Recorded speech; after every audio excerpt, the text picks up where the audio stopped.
आता आपण बघतोय ते म्हणजे रिफ्रॅक्शनचे लॉ. आता रिफ्रॅक्शनचे लॉमध्ये रिफ्रॅक्शन काय असतं, तर रिफ्रॅक्शन काय असतं, तर जेव्हा लाईट ट्रॅव्हल करते तेव्हा light he generally light always travel in a straight line, not generally, always light always travel in a straight line.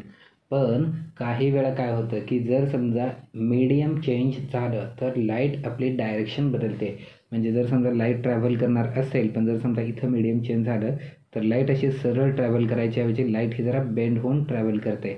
आणि त्या कंडिशनमध्ये जेव्हा मीडियम चेंज झाल्यामुळं लाईट आपली डायरेक्शन चेंज करते त्याला आपण म्हणतो रिफ्रॅक्शन ऑफ लाईट. आणि याचं बेसिक एक्झाम्पल म्हणजे जर समजा आपण पाण्यात एखादी वस्तू बघितली तर ते आपल्याला ती तिच्या ओरिजिनल पोझिशनला न दिसता थोड्याशा वेगळ्या पोझिशनला दिसते. That is because of refraction. तर रिफ्रॅक्शन हे असतं की light always travel in a straight line, पण मीडियम चेंज झाल्यानंतर लाईटच्या डायरेक्शनमध्ये चेंज होतो आणि लाईट जरा बेंड होऊन जाते, त्याला आपण म्हणतो रिफ्रॅक्शन. आता या रिफ्रॅक्शनचे 2 लॉज आहेत आणि ते लॉज आपण आता बघणार आहोत. त्यामध्ये आता लॉज बघण्याआधी आपल्याला काय बघायचं आहे, तर याची एक डायग्राम बघायची आहे.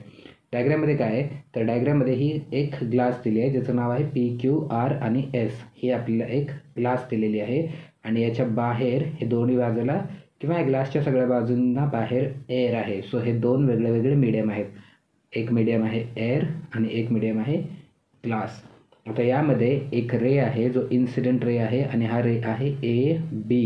हा इन्सिडेंट रे आहे जो आपल्या ग्लासच्या इथं एंटर होतो आणि यानंतर मीडियम चेंज झाल्यामुळं त्यानंतर तो लाईट रे सरळ न जाता बेंड होऊन गेला आहे आणि बेंड होण्याला आपण म्हणतो रिफ्रॅक्शन. त्यामुळे इथं झालं राईटचं रिफ्रॅक्शन. त्यामुळे इथं रिफ्रॅक्शन ऑफ लाईट असं लिहिलेलं पण आहे. ही डायग्राम बुकमधलीच आहे, तर इथं रिफ्रॅक्शन ऑफ लाईट लिहिलेलं आहे. सो रिफ्रॅक्टेड रे आपण कुठल्या सिम्बॉलने दाखवतो, तर R. हा पिंक कलरमधला आहे, हा रिफ्रॅक्टेड रे आहे. आणि हा रे इथून ट्रॅव्हल केल्यानंतर जेव्हा ग्लासमधून तो एअरमध्ये बाहेर परत जाणार असतो तेव्हा पुन्हा मीडियम चेंज होतं आहे आणि तेव्हा पुन्हा इथं रिफ्रॅक्शन होतं आणि तिथून पुढं आपण हा इमिटेड रे दाखवला आहे जो ब्ल्यूमध्ये आहे. आणि इमिटेड रेचा हा आपण दाखवतो EN. आता आपण इथं अजून अँगल दाखवतो आहे, तर अँगल कुठले, तर इन्सिडेंट रेचा जो नॉर्मलशी असेल तो अँगल म्हणजे अँगल ऑफ इन्सिडेन्स, ज्याला आपण दाखवतो अँगल I असं.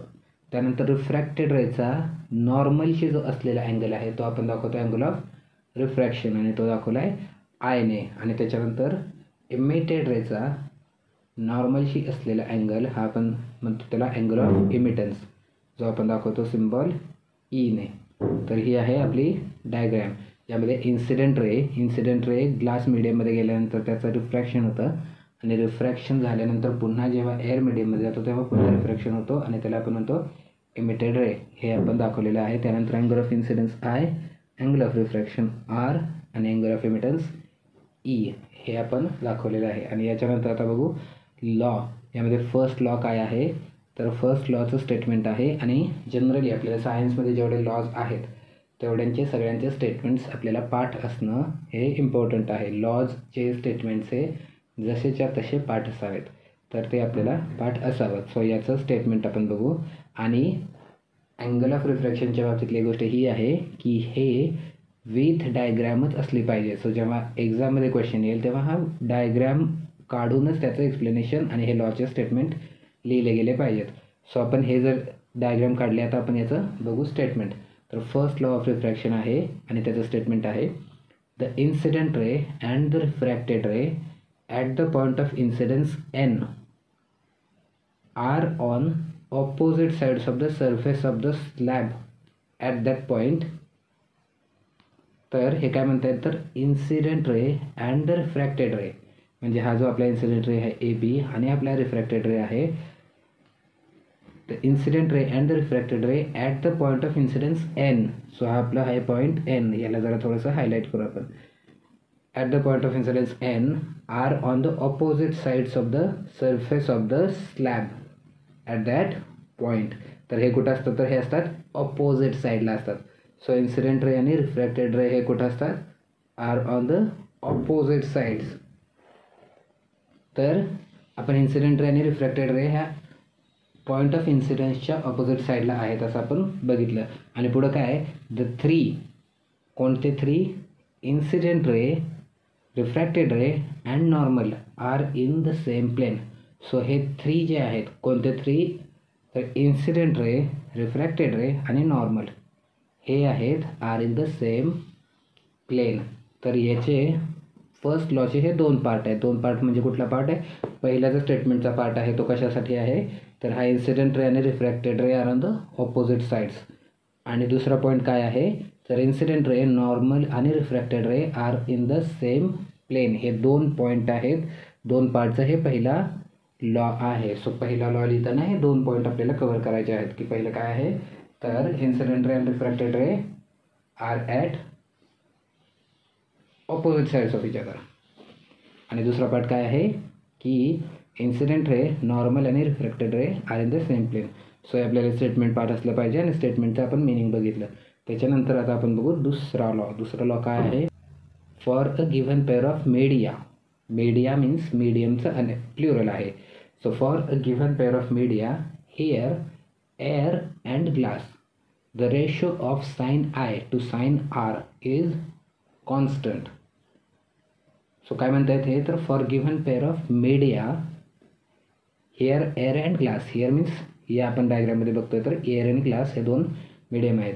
Ratio of sine I to sine R is constant. Sine I upon sine R ह्या कॉन्स्टंट आहे असं याचं म्हणणं आहे. आता हे साइन काय असतं? तर साइन हा रेशो आहे जो आपण कसा काढतो? Sine is equal to opposite side upon hypotenuse. तर ह्या अँगल आय जो आहे याचा जर आपण साइन रेशो काढला आणि अँगल आर हा जो आहे अँगल ऑफ रिफ्रॅक्शनचा साइन रेशो काढला तर हे दोन साइन याचा रेशो हा कॉन्स्टंट असतो. फॉर लाईक इथं जरी हा रे आपण टाकला तर जेवढं रिफ्रॅक्शनचा हा रेशो येईल तेवढाच इथं येईल, तेवढाच इथं येईल, हा सगळीकडं कॉन्स्टंट असेल असं यांचं म्हणणं आहे. सो फर्स्ट पार्ट काय याचा? तर for given pair of media here air and glass the ratio of sine I to sine R is constant. Here I is angle of incidence and R is angle of refraction. आता यामध्ये आपण स्टेटमेंटमध्ये सांगितलं की sine I आणि sine R यांचा ratio constant आहे. पण आपण क्लॅरिफिकेशन देतो आहे की आय आणि आर काय आहेत. सो आय काय आहे आपला? Angle of incidence. Angle of incidence कुठला असतो? इन्सिडेंट रे आणि नॉर्मल यांच्यामधला. आणि आर काय आहे? तर angle of refraction. Angle of refraction काय असतं? तर रिफ्रॅक्टेड रे आणि नॉर्मल यांच्यामधला अँगल. सो आपलं स्टेटमेंट आहे हे for given pair of media here air and glass ratio of sine I to sine R is constant.